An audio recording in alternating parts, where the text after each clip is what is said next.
السلام علیکم ورحمۃ اللہ وبرکاتہ. ویلکم ٹو لرننگ قرآن میں خوش آمدید. سورۃ الاحقاف کی 10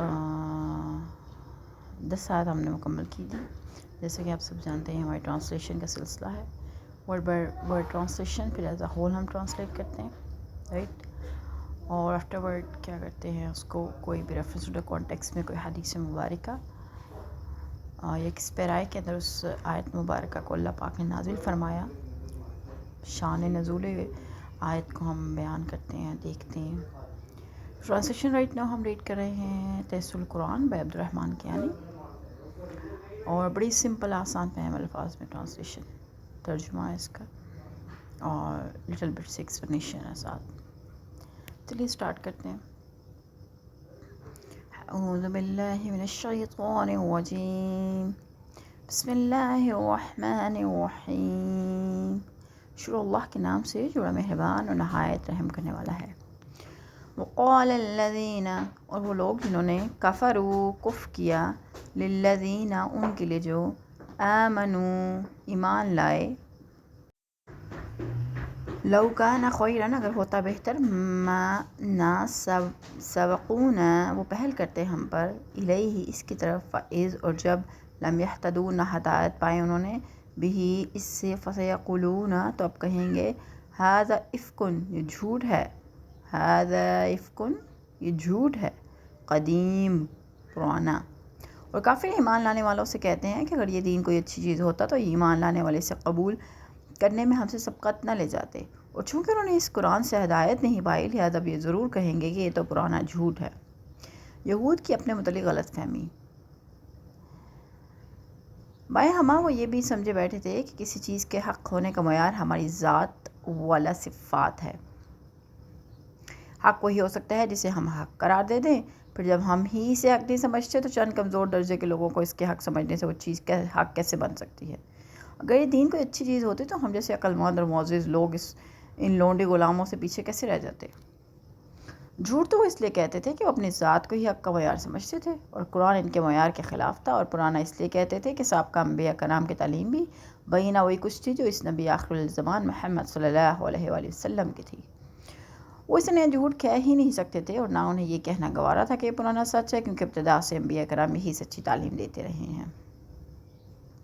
ومن قبلی اور اس سے پہلے کتاب موسیٰ کی کتاب، اماما رہنما و رحمتا و رحمت، وہذا کتاب اور یہ کتاب مصدق تصدیق کرنے والی ہے، لسانا عربیا زبان عربی، لینذر تاکہ وہ ڈرائے، الذین ظلموا ان لوگوں کو جنہوں نے ظلم کیا، وبشری اور خوشخبری، للمحسنین نیکوکاروں کے لیے.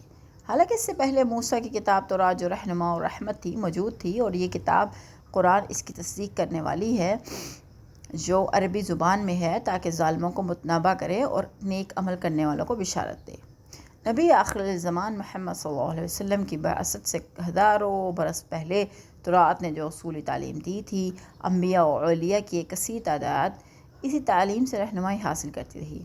اس کتاب نے بعد میں آنے والی نسلوں کے لیے راستے اور ہدایت کی راہ ڈال دی، اور یہ لوگوں پر اللہ کی بہت بڑی رحمت تھی. اور یہ موجودہ کتاب قرآن بھی تورات کو سچا ثابت کرتا ہے. گویا یہ دونوں کتابیں ایک دوسرے کی تصدیق کرتی ہیں، اور ان دونوں کتابوں میں مجرموں کے لیے وعید اور نیک لوگوں کے لیے جنت کی بشارت موجود ہے.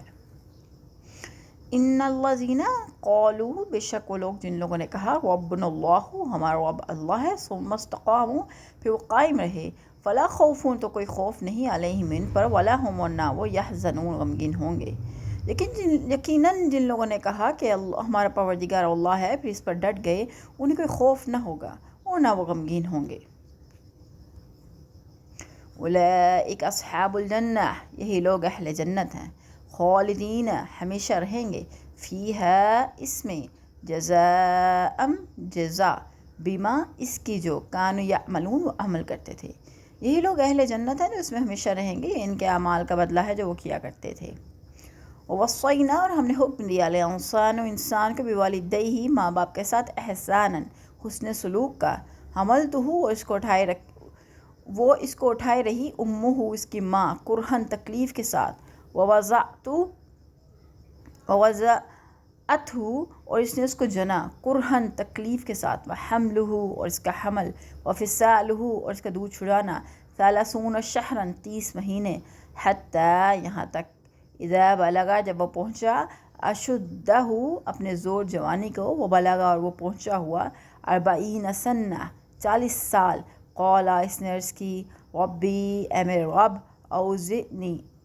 اوزعنی توفیق دے مجھے، ان اشکرا کہ میں شکر کروں، نعمتکا تیری نعمت، التی وہ جو انعمت تو نے انعام فرمائی، علیہ مجھ پر، وعلی اور پر والدیہ میرے ماں باپ پر، وان اور یہ کہ عملہ میں عمل کروں، صالحا نیک عمل، ترضاہ اور تو پسند کرے اسے، واصلح اور اصلاح کر دے، لی میرے لیے، فی ذریاتی میری اولاد میں، وانی تبتو بے شک میں نے توبہ کی، الیک تیری طرف، وانی اور بے شک میں، من المسلمین فرما برداروں میں سے ہوں۔ ہم نے انسان کو حکم دیا کہ وہ اپنے والدین سے اچھا سلوک کرے۔ اس کی ماں نے مشقت اٹھا کر اسے پیٹ میں رکھا اور مشقت اٹھا کر ہی جنا۔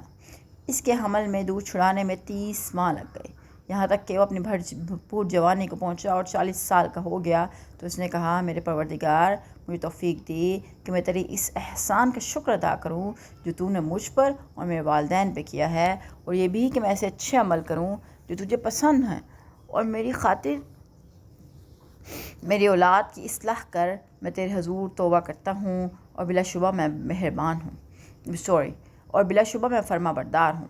والدین سے بہتر سلوک کے سلسلے میں سورۃ بنی اسرائیل کی آیت نمبر 23 اور 24 میں کافی اچھا ایکسپلین کیا ہوا ہم نے آلریڈی۔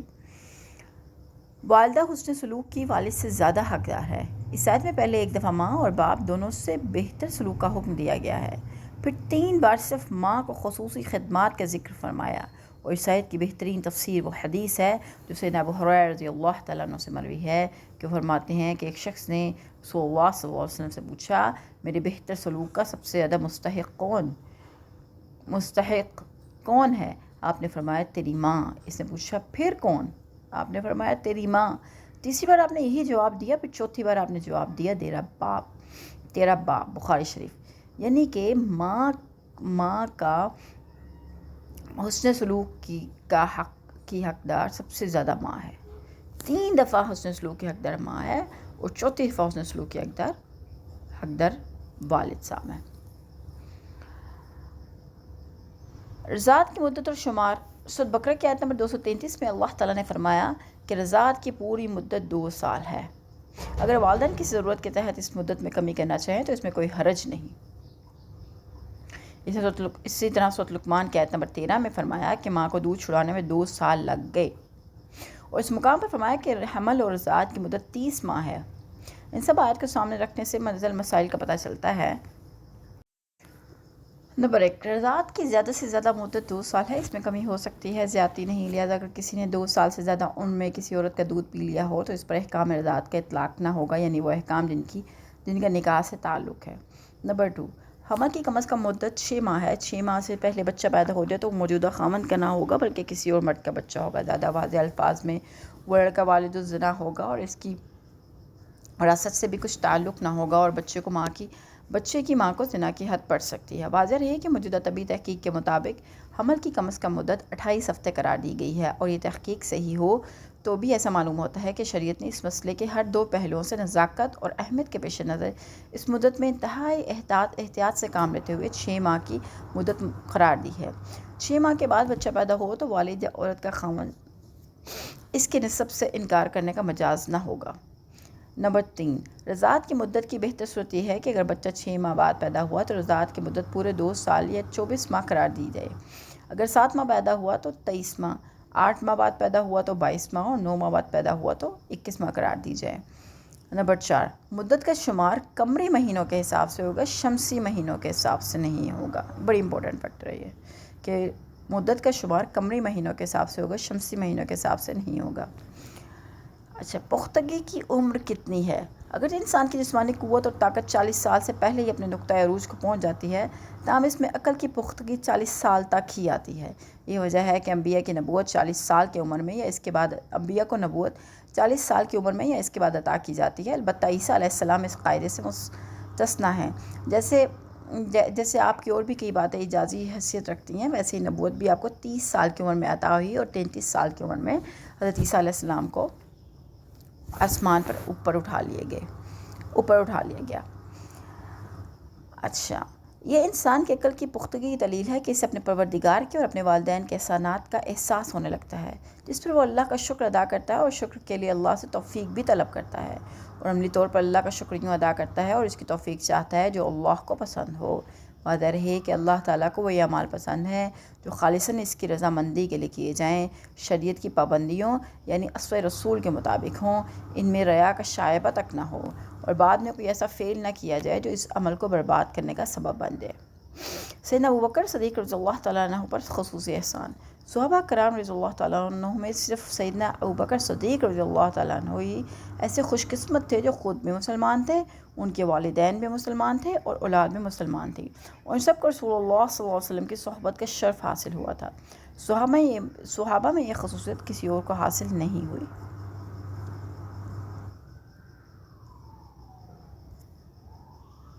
اولئک یہی لوگ الذین وہ جو نتقبل ہم قبول کرتے ہیں عنہم ان سے احسن بہترین عمل ما جو عمل انہوں نے کیے، ونتجاوز اور ہم درگزر کرتے ہیں عن سیئاتہم ان کی برائیوں سے، فی اصحاب الجنہ اہل جنت میں، وعد الصدقی سچا وعدہ، الذی وہ جو کانوا یوعدون انہیں وعدہ دیا جاتا تھا۔ یہی لوگ ہیں جن کے بہترین اعمال کو ہم قبول کرتے ہیں، ان کی برائیوں سے درگزر کر جاتے ہیں، اور یہ اہل جنت میں شامل ہیں۔ اللہ کا وعدہ سچا ہے جو ان سے کیا جاتا ہے، یعنی ان کے اچھے اعمال میں جو بہترین عمل ہوں گے ان کی مناسبت سے ہی ہم ان کے سارے اچھے اعمال کا بدلہ دے دیں گے، اگر جو اعمال بہترین اعمال کے پایا کی نہ ہوں، اور ان کی خطا اور کوتاہیوں کو بالکل ہی نظر انداز کر دیں گے۔ اللہ پاک، ہم نے جیسے پیچھے پڑھا کہ اللہ پاک اپنے فضل سے سب کو جنت میں بھیجیں گے، اللہ اپنے فضل سے معاف فرمائیں گے، ہمارے اعمال کے مطابق نہیں، اللہ اپنے فضل سے، اللہ اپنی رحمت سے ہمیں معاف فرمائیں گے انشاءاللہ۔ والذی، اور وہ جس نے قولا اس نے کہا والدیہ اپنے ماں باپ کے لیے اف تف لکم تم پر داننی کیا تم مجھے وعدہ خبر دیتے ہو ان اخراجہ کہ میں نکالا جاؤں گا، وقد خالتی حالانکہ گزر چکے ہیں القرون بہت سے گروہ من قبلی مجھ سے پہلے، وہما اور وہ دونوں یستغیثان فریاد کرتے ہیں اللہ سے، ویلک تیرا برا ہو،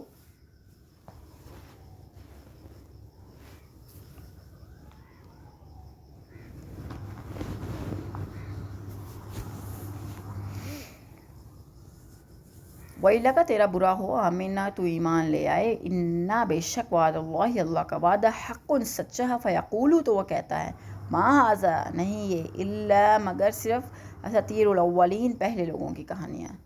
اور جس شخص نے اپنے والدین سے کہا تف ہو تم پر، تو تم مجھے اس بات سے ڈراتے ہو کہ میں زندہ کر کے زمین سے نکالا جاؤں گا، حالانکہ مجھ سے پہلے بھی بہت سی نسلیں گزر چکی ہیں اور ان میں سے کوئی بھی جی کر نہیں اٹھا۔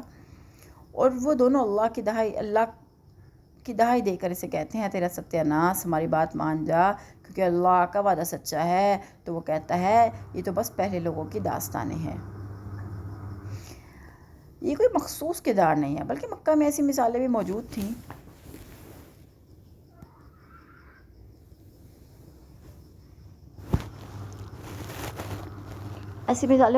بعض لوگ خود مشرک تھے اور ان کی اولاد مسلمان ہو گئی تھی، بعض بڑے بوڑھے خود مسلمان تھے مگر ان کی نوجوان اور متکبر اولاد مشرک اور عقیدہ آخرت سے منکر تھیں۔ اس آیت میں گفتہ آیت در حدیث دیگرہ کے مصادق ایسے ہی ایک گھرانے کا مکالمہ پیش کیا جا رہا ہے۔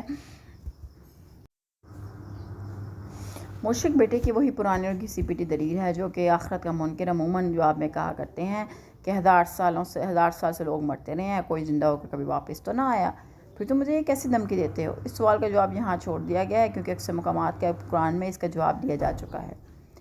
اگر عقیدہ آخرت پرانا ہے تو اس کا جواب بھی تو اتنا ہی پرانا افسانہ ہے۔ یہی پہلے لوگ بھی کچھ ایسی باتیں کرتے ہیں، مگر آج تک چونکہ کوئی مرنے کے بعد دوبارہ زندہ ہو کر واپس نہیں آیا تو ہم ان کی یہ بات کیسے درست تسلیم کر لیں؟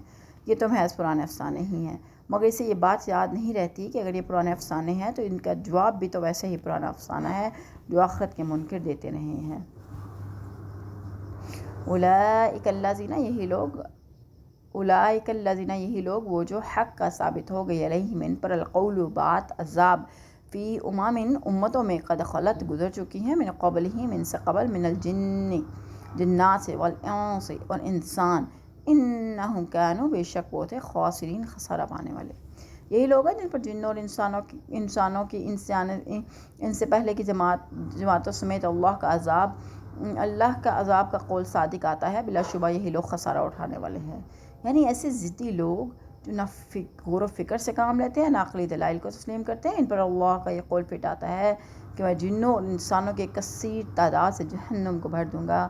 اور یہ قول بھی دراصل ابلیس کی اس بات کے جواب میں ہے جو اس نے اللہ تعالیٰ سے کہی تھی کہ میں تیری ساری مخلوق کو گمراہ کر کے چھوڑوں گا، کیونکہ کوئی چند تیرے مخلص بندے میرے دعوت سے بچ جائیں تو الگ بات ہے۔ یہ آخرت کا منکر بیٹا بھی انہی جہنم میں داخل ہونے والوں یا بے الفاظ دیگر ابلیس کے ہتھے چڑھنے والوں میں سے ہے۔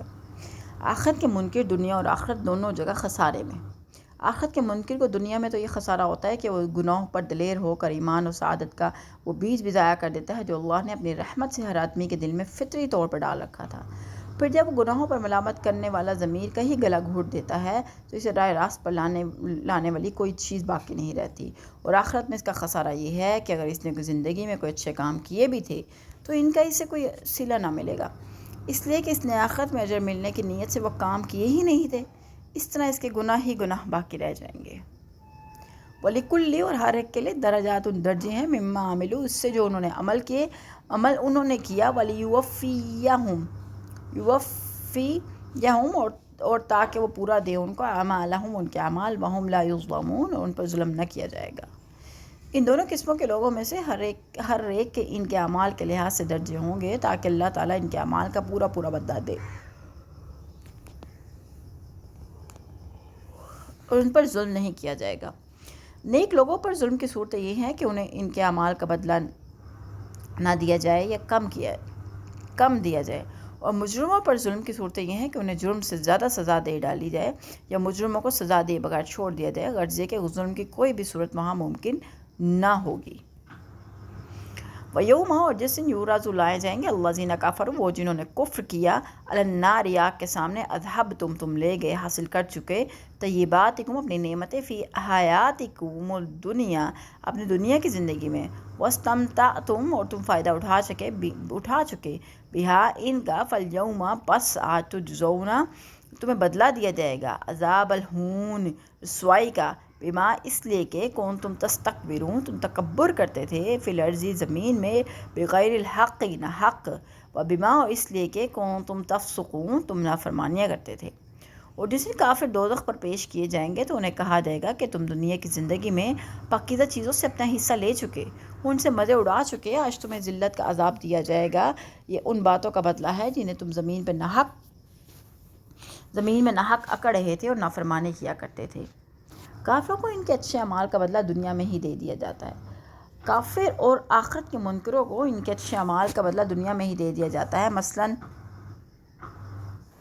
مثلاً ایک شخص رفاع عامہ کے لیے کوئی ہسپتال یا اس کا کوئی کمرہ بنواتا ہے تو اسے اس کا مقصد صرف یہ ہوتا ہے کہ اس کی سخاوت کی شہرت ہو اور لوگ اس کو اچھے لفظوں میں یاد کریں، تو یہ بدلہ اسے دنیا میں ہی مل جاتا ہے۔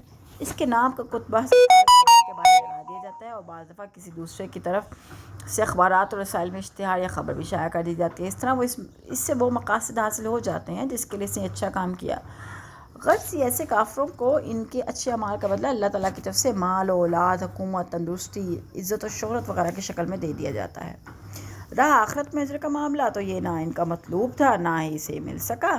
انہیں واضح طور پہ یہ بتا دیا جائے گا کہ تم اپنے اچھے کاموں کا بدلہ دنیا میں لے چکے ہو اور ان سے فائدہ اٹھا چکے ہو، لہذا آج تمہارے لیے کچھ نہیں۔ دنیا میں مال و دولت کی فراوانی، اولاد، عزت اور تندرستی وغیرہ نعمتیں کافروں کو ہی نہیں ملتی، اللہ کے نیک بندوں کو بھی ملتی ہیں اور مل سکتی ہیں، مگر ان کا اندازہ، فکر اور نعمتوں سے فائدہ اٹھانے کا طریقہ کافروں اور آخرت کے منکروں سے بالکل جداگانہ ہوتا ہے، جیسا کہ درج الحدیث سے واضح ہے۔ مومنوں کا انداز فکر۔ سیدنا عبد الرحمن بن عوف رضی اللہ تعالیٰ عنہ کے بیٹے ابراہیم کہتے ہیں کہ ایک دن عبد الرحمن بن عوف، ان کے والد نے روزہ رکھا ہوا تھا۔ شام کے وقت شام کے وقت روزہ افطار کرنے کے لیے اب ان کے سامنے کھانا رکھا گیا تو کھانے کی نعمتیں دیکھ کر کہنے لگے، مصعب بن عمیر احد کے دن شہید ہوئے، وہ مجھ سے اچھے تھے۔ ایک ایسی چادر میں ان کو کفن دیا گیا کہ اگر سر ڈھانپتے تو پاؤں ننگے رہ جاتے، اور اگر پاؤں ڈھانپتے تو سر ننگا رہ جاتا۔ اور حمزہ بن عبد المطلب بھی اسی دن شہید ہوئے، وہ بھی مجھ سے اچھے تھے۔ پھر اس کے بعد ہم لوگوں کو آسودگی اور فراوانی دی گئی، اور ہم ڈرتے ہیں کہ کہیں ہماری نیکیوں کا ثواب جلدی سے ہمیں دنیا میں نہ مل گیا ہو۔ پھر اس کے بعد وہ رونے لگے اور اتنا روئے کہ کھانا بھی نہ کھایا۔ یعنی بلا وجہ تم دنیا میں کرتے تھے، احکام الہی کو تسلیم کرنے میں اپنی توہین سمجھتے تھے اور ایماندار لوگوں کو ذلیل سمجھتے تھے، لہذا تمہاری اکڑ توڑ دی جائے گی۔ یہ لاسٹ پارٹ کا ایکسپلینیشن ہے۔ یہ ان باتوں کا بدلہ ہے کہ تم زمین پر ناحق اکڑ رہے تھے اور نافرمانی کیا کرتے تھے۔ اس کے لاسٹ پارٹ کا ہم ایکسپلینیشن دیکھ رہے ہیں۔ یعنی بلا وجہ تم دنیا میں اکڑتے تھے، احکام الہی کو تسلیم کرنے میں اپنی توہین سمجھتے تھے، ایماندار لوگوں کو ذلیل سمجھتے تھے، لہذا تمہاری اکڑ توڑ دی جائے گی اور نافرمانی کے بدلے تمہیں جہنم میں ڈال دیا جائے گا، اور دوسروں کو ذلیل سمجھنے کے بدلے تمہیں رسوا کن عذاب دیا جائے گا، تاکہ جہنمی بھی تمہیں ذلیل مخلوق سمجھے۔ وذکر اور یاد کر، اخاد عاد کے بھائی، اذ انذرا جب اس نے ڈرایا قومہ اپنی قوم کو بالاحقاف احقاف میں، وقد خلتی اور گزر چکے ہیں، نذر ڈرانے والے، من بین یدیہ اس سے پہلے، ومن خلفہ اور اس کے بعد، اللہ تعبدوا کہ تم عبادت نہ کرو، الی اللہ اللہ کے سوا، انی اخاف بے شک میں ڈرتا ہوں، علیکم تم پر، عذاب یومن ایک دن عظیم بڑا۔ اور ان کفار مکہ سے قوم عاد کے بھائی ہود کا ذکر کیجئے، جب اس نے احقاف میں اپنی قوم کو برے انجام سے ڈرایا، جبکہ ہود سے پہلے بھی انہیں ڈرانے والے آئے اور اس کے بعد بھی آتے رہے، اور کہا کہ اللہ کے سوا کسی کی عبادت نہ کرنا، بلا شبہ میں تمہیں ایک بڑے دن کے عذاب سے ڈراتا ہوں۔ یہاں قوم عاد کا ذکر اس مناسبت سے کیا گیا ہے کہ یہ لوگ قریشی سرداروں سے زیادہ معزز اور متکبر اور سرکش تھے۔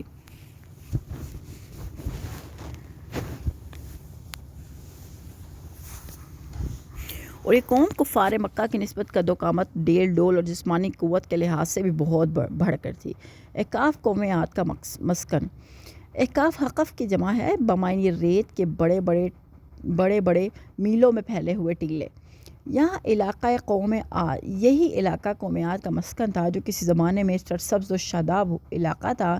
قوم عاد نے اسی جگہ زمین دوز مکان بنا رکھے تھے۔ یہ علاقہ جنوبی عرب میں حضرموت کے نام کے شمال میں واقع ہے، جو آج کل وہاں ریت ہی ریت کے ٹیلے ہیں جو سینکڑوں میل تک پھیلے چلے جاتے ہیں۔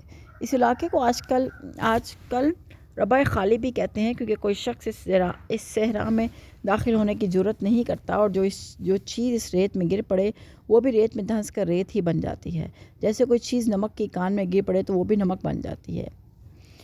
اس علاقے میں ہود علیہ السلام سے پہلے بھی کئی نبی آئے تھے اور بعد میں بھی آتے رہے، اور ان سب کی تعلیم یہی تھی کہ اللہ ہی کائنات کا اور تمہارا خالق و مالک ہے، لہٰذا وہی ہستی عبادت کے لائق ہے، صرف اسی کی عبادت کرو، کیونکہ اور کسی کے اختیار میں کچھ بھی نہیں ہے۔ اگر تم نے اللہ کا حکم نہ مانا، شرک اور اپنی سرکشی سے باز نہ آئے تو تم پر سخت عذاب نازل ہوگا۔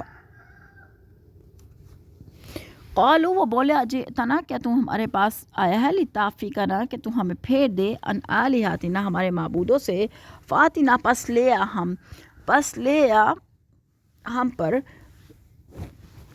بما جو کچھ تعیدون تم وعدہ کرتا ہے ہم سے، ان کنتا اگر تم من الصادقین سچوں میں سے ہے۔ وہ کہنے لگے کہ تم ہمارے پاس اس لیے آئے ہو کہ ہمارے معبودوں سے برگشتہ کر دو، اور اگر تم سچے ہو تو جس عذاب کی ہمیں دھمکی دیتے ہو وہ لے آؤ۔ قال اس نے کہا، انما اس کے سوا، علم عند اللہ اللہ کے پاس، ابلغکم اور میں پہنچاتا ہوں تمہیں،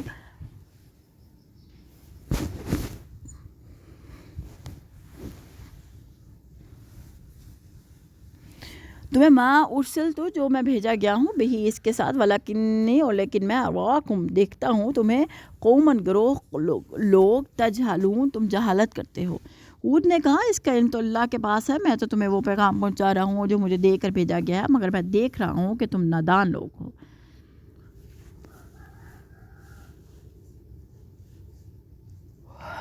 کسی بات کا نتیجہ غلط نکالنا بھی جہالت ہے، اور قوم ہود کی جہالت، ان کی نادانی اور جہالت یہ تھی کہ جو بات انہیں ہود علیہ السلام سمجھانا چاہتے تھے انہوں نے اس کے برعکس نتیجہ نکالا۔ سیدنا ہود علیہ السلام نے انہیں یہ سمجھایا تھا کہ اس کائنات میں اللہ کے سوا کسی کو کسی بھی طرح کے تصرف کا اختیار حاصل نہیں، حتیٰ کہ خود مجھے بھی نہیں، میں بھی محض اللہ کا پیغام پہنچانے والا اور تمہیں تمہارے برے انجام سے ڈرانے والا ہوں۔ لیکن انہوں نے جواب میں یہ کہہ دیا کہ جس عذاب کی دھمکی دیتے ہو وہ لے آؤ، حالانکہ ہود علیہ السلام کا یہ دعویٰ تھا ہی نہیں کہ اگر تم انکار کرو گے میں تم پر عذاب لا سکتا ہوں۔ مجھے ایسے تصرف کے اختیار حاصل ہیں، اور ان کی دوسری نادانی یہ تھی کہ اچھی بات کو تو وہ قبول ہی نہیں کرتے تھے اور عذاب کے لیے جلدی مچا دیتے تھے۔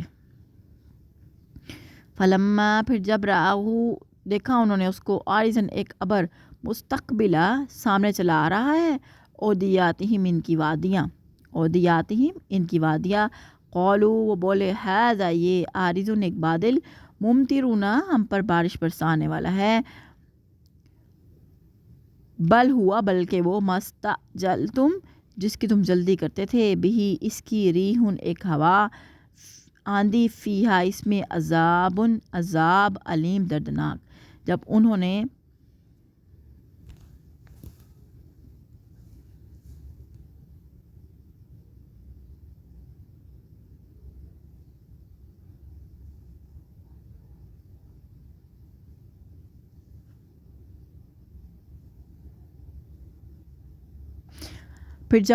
اس عذاب کو بادل کی صورت میں اپنے میدانوں کی طرف بڑھتے ہوئے دیکھا تو کہنے لگے، یہ بادل ہے جو ہم پر برسے گا، بلکہ یہ وہ چیز تھی جس کے لیے تم جلدی مچا رہے تھے، یعنی ایسی آندھی جس میں دردناک عذاب تھا۔ قوم عاد پہ جیسے ہم نے پہلے بھی مختلف جگہوں پڑھا کہ ان پر آندھی کا عذاب آیا تھا، قوم عاد پر عذاب بادل کی شکل میں نمودار ہوا تھا۔ یہ لوگ بڑی مدت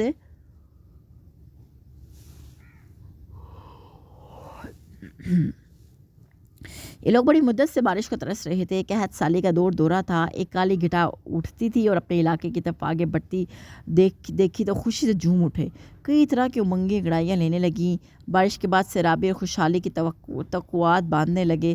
انہیں کیا خبر تھی یہ گھٹا باران رحمت کی گھٹا تھی یا ان کو نیست و نابود کرنے کے لیے اللہ کا عذاب کالی گھٹا اور آندھی ہی کی صورت میں ان کے سروں پر پہنچنے والا تھا۔ یہ آندھی انتہائی تیز رفتار، سخت ٹھنڈی تھی، جو 8 دن اور 7 راتیں مسلسل ان پر چلتی رہی۔ اس واقعے سے جو سبق ہمیں ملتا ہے کہ کسی چیز کی ظاہری شکل و صورت پر ہی تکیہ نہ کر لینا چاہیے، بلکہ ہر حال میں اللہ سے ڈرتے رہنا چاہیے۔ چنانچہ سیدنا عائشہ رضی اللہ تعالیٰ عنہ فرماتی ہیں کہ آپ جب کبھی ابر یا آندھی دیکھتے تو آپ کے چہرے پر فکر معلوم ہوتی۔ میں نے پوچھا، یا رسول اللہ صلی اللہ علیہ وسلم، لوگ تو جب بادل دیکھتے ہیں تو خوش ہوتے ہیں، اب کیا بارش ہوگی؟ لیکن میں دیکھتی ہوں کہ جب بادل آئے تو آپ کے چہرے پر ناگواری معلوم ہوتی ہے۔ آپ نے فرمایا، عائشہ، مجھے خطرہ لاحق ہو جاتا ہے کہ کہیں اس میں عذاب نہ ہو۔ ایک قوم عاد پر آندھی کا عذاب آیا تھا۔ جب انہوں نے بادل دیکھا تو کہنے لگے، یہ تو بادل ہے جو ہم پر برسنے والا ہے۔ اللہ تعالیٰ ہمیں ہر قسم کے عذاب سے بچائے، آمین۔ تدمر، وہ تہس نہس کر دے گی، کل شیء، ہر شے کو، بامری، حکم سے، ربہ، اپنے رب کے، فاصبحوا، پس رہ گئے، لا یری، نہ دکھائی دیتا تھا، الا، سوائے، مساکینہم، ان کے مکان، کذالک، اسی طرح، نجزی، ہم بدلہ دیتے ہیں، قوم، لوگ، مجرموں کو۔ وہ اپنے پروردگار کے حکم سے ہر چیز کو تہس نہس کر رہی تھی، آخر ان کا یہ حال ہوا کہ ان کے گھروں کے سوا کوئی چیز نظر نہ آئی تھی۔ ہاں، مجرموں کو ایسے ہی سزا دیا کرتے ہیں۔ عاد پر عذاب کی نوعیت، اس عذاب کا ذکر قرآن میں متعدد مقامات پر گزر چکا ہے۔ اس آندھی کی تیزی کا یہ عالم تھا کہ وہ درختوں اور پودوں کو بیخ و بند سے اکھاڑ کر پرے پھینک دیتی تھی۔ یہی آندھی ان کی زمین دوز مکانوں کے اندر گھس گئی۔ اس دوران وہ اپنے گھروں سے نکل بھی نہیں سکتے تھے، سردی کی شدت سے وہیں ٹھٹر کے مر گئے۔ لے دے کے اگر کوئی چیز وہاں نظر آتی تھی تو وہ ان کے مکان ہی تھے جن میں دڑاڑیں پڑ گئی تھیں۔ وَلَقَدْ مَكَّنَّاهُمْ، اور البتہ ہم نے ان کو قدرت دی تھی، فِيمَا، اس میں، مکنکم نہیں ہم نے قدرت دی تھی تمہیں فیہ اس میں وجعلنا اور ہم نے بنا دیے تھے لہم انہیں سمعن کان و ابصار اور آنکھیں و افئدتاً اور دل فما اغنا تو نہ کام آئے انہم ان کے سمعہم ان کے کان ولا ابصارہم اور نہ ان کی آنکھیں ولا افئدتہم اور نہ ان کے دل من شیء کچھ بھی اس جب کانوا یجحدون وہ انکار کرتے تھے بیات اللہ اللہ کی آیات کا وحاق اور اس نے گھیر لیا بہم ان کو ما کانوا جو وہ تھے بھی اس کا یستہزئون مذاق اڑاتے.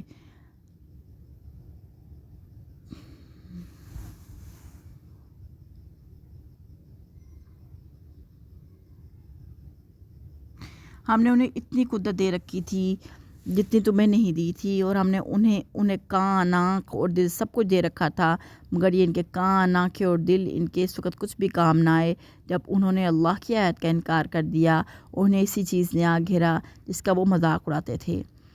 یعنی سننے کے لیے کان، دیکھنے کے لیے آنکھیں اور سوچ بچار کے لیے دل دیے تھے مگر وہ ان سے اتنا ہی کام لیتے تھے جو ایک جانور لیتا ہے، یعنی اتنا ہی جو دنیا کے مال و متاع کے حصول کے لیے مفید ہو. دنیا کے کام میں عقل مند تھے لیکن وہ عقل نہ آئی جس سے آخرت درست ہو.